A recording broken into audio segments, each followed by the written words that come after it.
nasa daan na naman kami. Sensya. Sa mga nagtataka nga pala kung bakit laging ang video ko lagi nasa kalsada, kami po ay laboy. Actually, sumasama lang ako. Kaya ganun.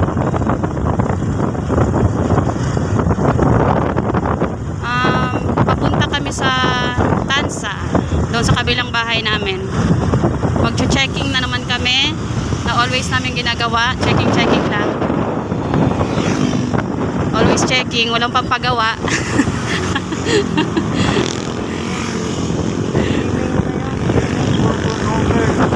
Oo.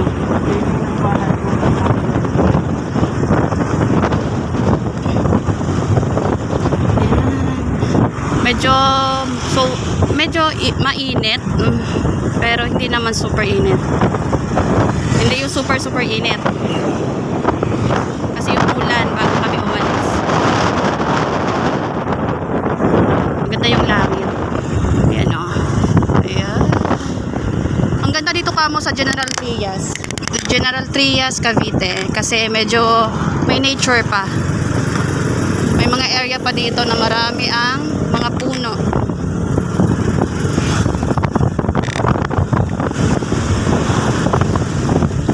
Ayan.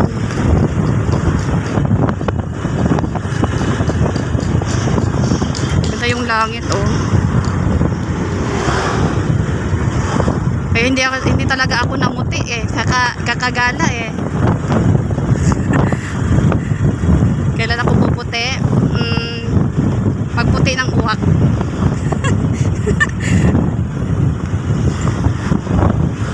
Ayan ang aming area. Malapit to sa bahay namin. Gentry pa to. Ayan, ganda ang ano oh. Maganda ang clouds, ang langit. Maganda.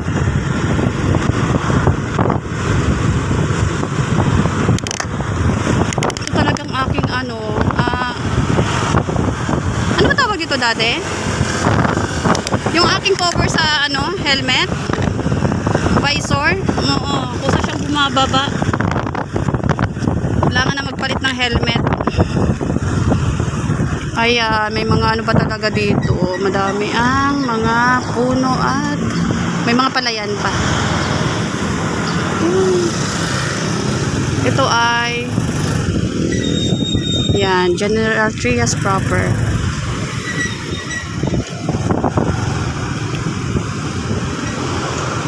Road work dito area.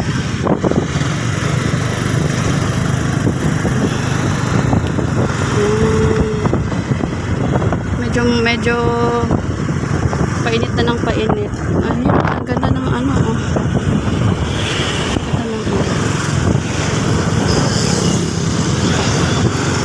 Medyo hindi ko masya makita, naka shades ako. Kaya ang ganda.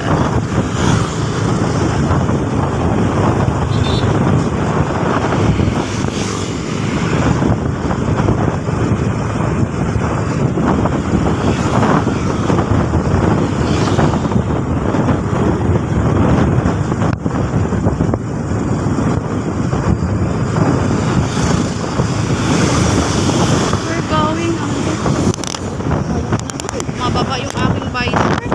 Eh, meron na akong ano, shades.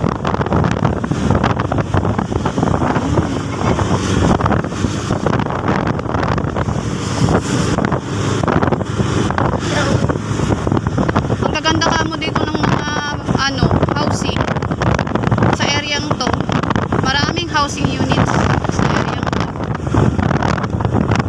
Ano sa buong all the way ng Gentry.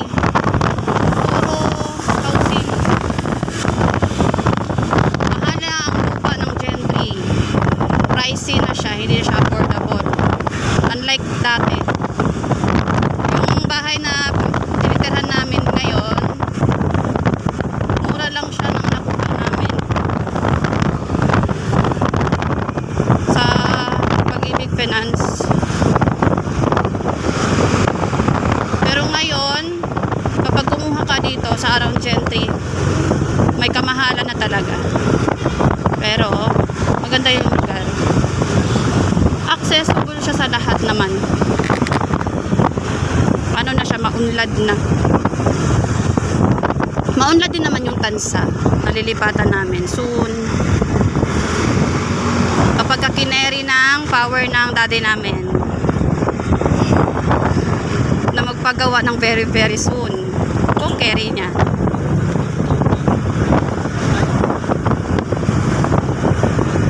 Ayan. Oh, sorry.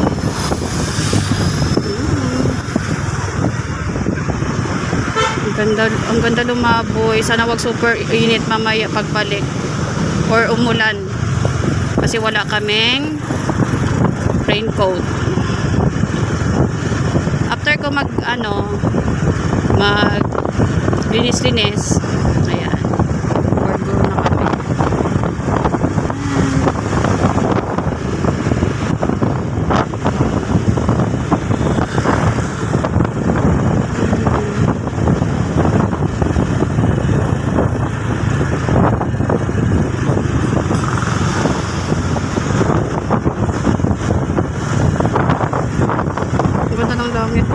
Ganda ng mga puno.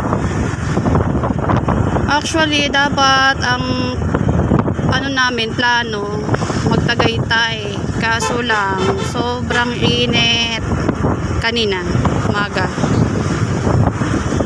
Nagbago ang plano.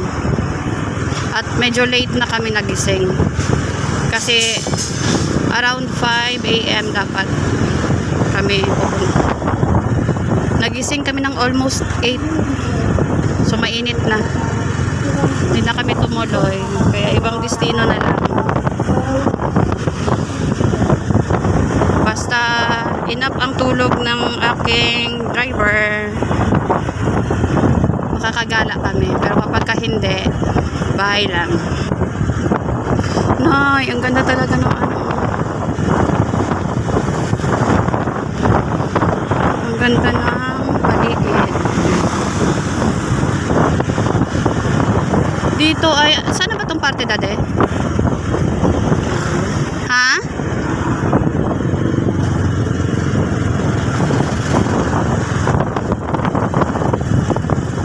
Yan, school ito, Holyo. Ay, Juliano. Holyo. Nag-ano na naman ako. Nag-invento. Sorry. Pasong Kawayan. Ah, okay. Hindi pa ako gaano familiar talaga sa ano na to. Dito sa area na to. Pag hindi ko siya tinignan per barangay.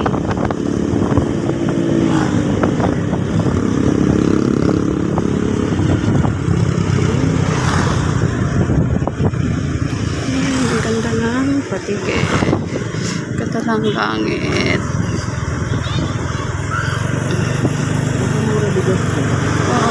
Dito? Oo. Bigasan ng bayan. Oo. Ayan.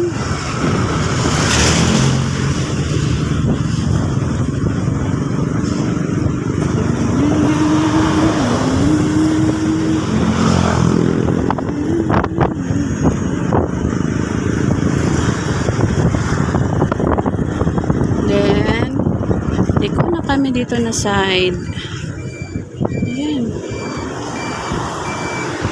Ito ay Palayan. Itong area na to ay ayan, oh, 'di ba? Ayan, Palayan. Medyo may kalayuan pa to sa amin. Ang ganda. Kung nature lover ka, appreciate mo to. 'Di ba? Ang ganda. Ayan. Ang aming actually ano to, shortcut. Tadi na ayaw mong dumaan sa main road mismo para mas maiksi yung travel mo dito. Ayan, kung nature lover ka, magugustuhan mo dito.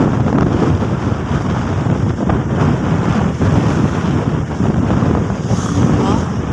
Pero feeling ko kung gabi at mag-isa ka ang dumaan dito, parang hindi ko carry kasi medyo matalahib siya.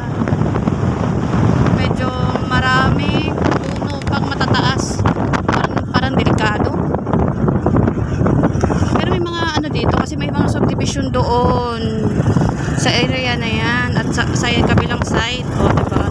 Ang ganda ng kalsada. Ang ganda ng ano ngayon. Ang ganda. O, diba?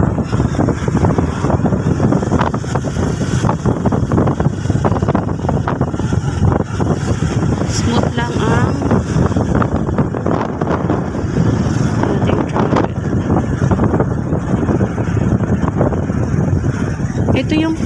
Ito yung tulay na nung nagkaroon ng bagyo ay na-damage. Hindi siya pwedeng daanan ng time na yon. But ngayon, okay na siya.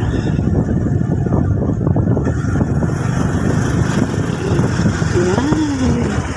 Ilaw. Na ano ko na yata to? Na video ko na noon. Daanan na namin tong area na to noon. Na-share ko na sa inyo itong part na to.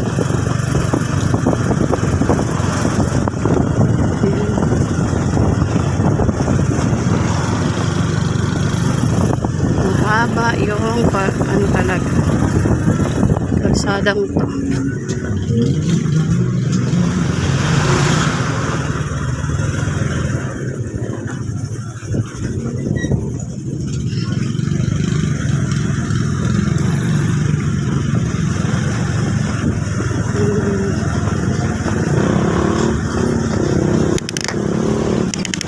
Gusto naman ang aking visor.